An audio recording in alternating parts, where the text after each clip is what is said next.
अनुसार तुम्हें विभिन्न प्रकार की बुद्धि तथा धृति के विषय में विस्तार से बताऊंगा, तुम उसे सुनो। प्रवृत्तिम च निवृत्तिम च कार्याकार्ये भयावहे बंधम मोक्षम च या वेत्ति बुद्धि सा पार्थ सात्विकी। हे प्रथापुत्र, वह बुद्धि तम सतोगुणी है जिसके द्वारा मनुष्य यह जानता है कि क्या करणीय है और क्या नहीं है, किससे डरना चाहिए और किससे नहीं, क्या बांधने वाला है और क्या मुक्ति देने वाला है। यया धर्म धर्म च कार्य चाकायरमेव च अयथावत् प्रजानाति बुद्धि सा पार्थ राजसी। हे प्रथापुत्र, जो बुद्धि धर्म तथा अधर्म, करणीय तथा अकरणीय कर्म में भेद नहीं कर पाती, वह राजसी है। अधर्म धर्ममितीया मन्यते तमसा वृतः सर्वार्थन विपरीतांश्च बुद्धिम सा पार्थ तामसी।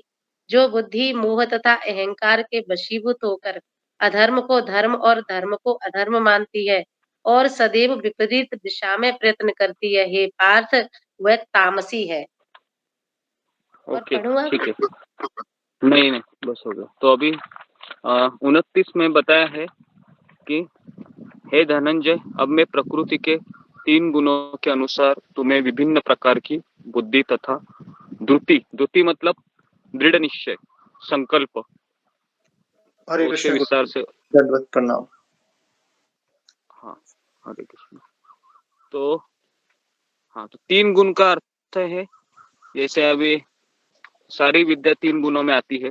जो ज्ञान दूसरों को फायदा करता है, दूसरों के लिए दूसरों को हेल्प करता है, वो सात्विक ज्ञान होता है।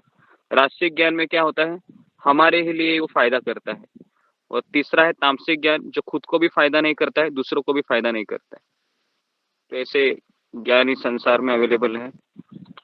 ओके, तो 30वें श्लोक में भगवान कहेंगे कि सत्वगुणी बुद्धि क्या है। प्रवृत्ति च निवृत्ति च कार्य अकार्य भयाभये। तो वह बुद्धि सत्वगुणी है जिसके द्वारा मनुष्य यह जानता है कि क्या करणीय है और क्या नहीं है, मतलब क्या करना चाहिए और क्या नहीं करना चाहिए, है कि नहीं। किससे डरना चाहिए और किससे नहीं डरना चाहिए, क्या बांधने वाला है, क्या मुक्ति दिलाने वाला है। तो कैसे हम इसको समझेंगे थोड़ा सा डिटेल में। क्या करणीय है और क्या नहीं है, मतलब क्या करना चाहिए और क्या नहीं करना चाहिए। तो हमें कौन सी चीजें करनी चाहिए जो हमको भक्ति के लिए अनुकूल है, जैसे जप करना चाहिए, कथा सुनना चाहिए। हरे कृष्ण। और क्या नहीं करना चाहिए, हरे कृष्ण। क्या नहीं करना। हाँ, हरे कृष्ण। क्या नहीं करना चाहिए, जिस तरह से भक्तों का संग नहीं करना चाहिए, जो दुष्ट लोग होते हैं, जो हमको तकलीफ देना चाहते हैं, उनसे कोई संबंध नहीं रखना चाहिए। जैसे मंथरा और शकुनी जैसे लोग रहेंगे संसार में, उनसे हमें कोई संबंध नहीं रखना चाहिए। और क्या नहीं करना चाहिए, जैसे मांस खाना, नशा करना, जुआ खेलना, ये सब चीजें नहीं करनी चाहिए। ठीक है, तो ये जो जानता है उसका बुद्धि सत्वगुणी है। ठीक है, अभी किससे डरना चाहिए और किससे नहीं डरना चाहिए। तो हमें किससे डरना चाहिए कि मेरे द्वारा किसी भक्त की निंदा ना हो, इससे हमें डरना चाहिए, है ना। मेरे द्वारा किसी भक्त की, किसी वैष्णव का दिल ना दुखा पाऊं मैं, तो इससे डरना चाहिए, है ना। और मेरे से कुछ अपराध ना हो, उससे डरना चाहिए। और किससे नहीं डरना चाहिए, किससे नहीं डरना चाहिए हमें।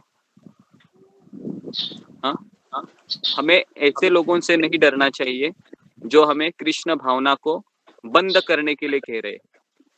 ऐसे लोगों से डरना नहीं चाहिए जो हमें कह रहे हैं तुम भगवान का नाम मत लो, तुमको मैं बराबर, है ना, तुमको मैं बहुत परेशान करूंगी, या तुम्हारी वाट लगाऊंगी। जैसा हरिदास ठाकुर को बताया था ना नवाब हुसैन शाह ने, कि तुम हरि नाम लेना बंद करो, अगर तुम नहीं करोगे तुमको 22 बाजार में कोड़ों से मार दिया जाएगा।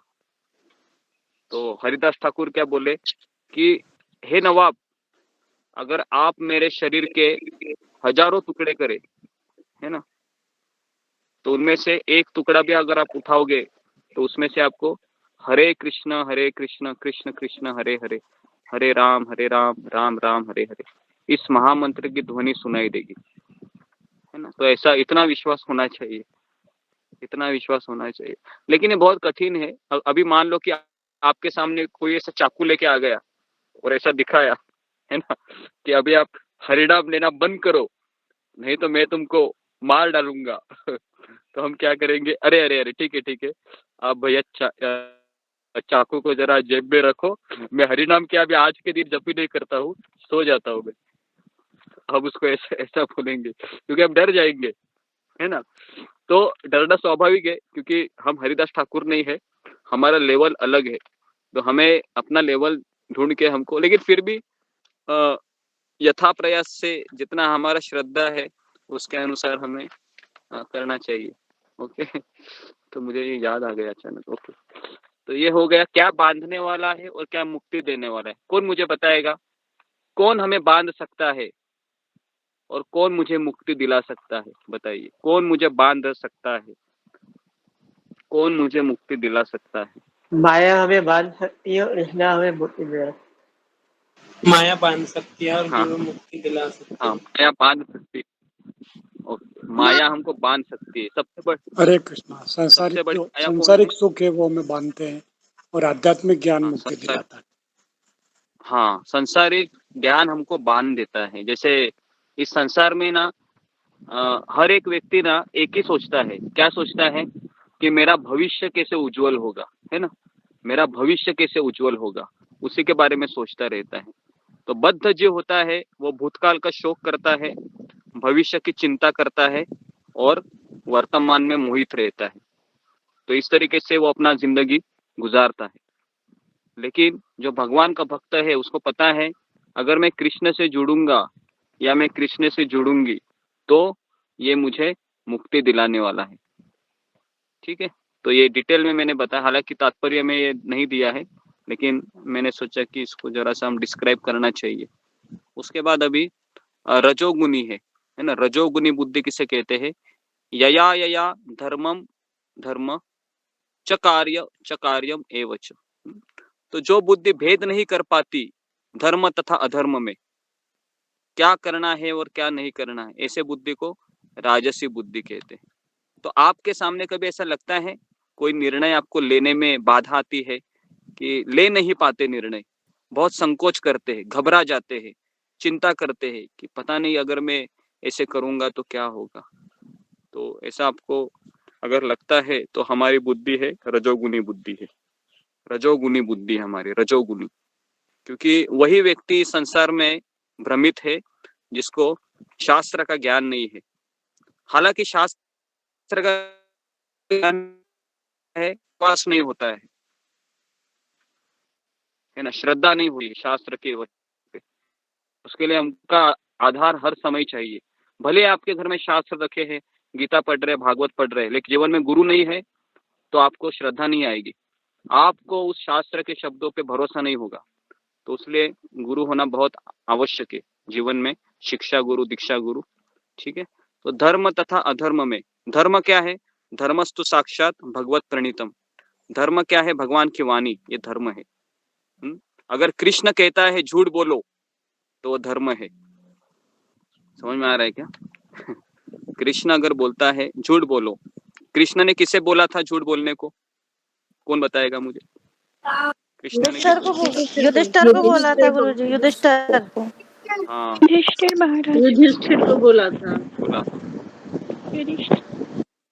ओके, तो कृष्ण ने कहा झूठ बोलो युधिष्ठिर को, तो कृष्ण ने झूठ बोला, है ना।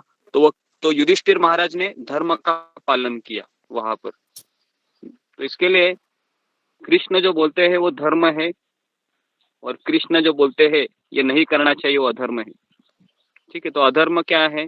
तो अधर्म ये है कि ऐसा कार्य जो कृष्ण से हमें दूर ले जाए उसको अधर्म कहते हैं एक तरीके से। ठीक है, अधर्म।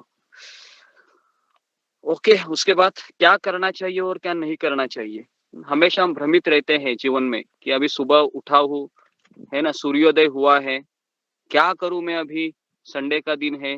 अगर आपका जॉब वाले लोग हैं तो फिर उनको समझ में आता है कि अभी मुझे क्या करना चाहिए।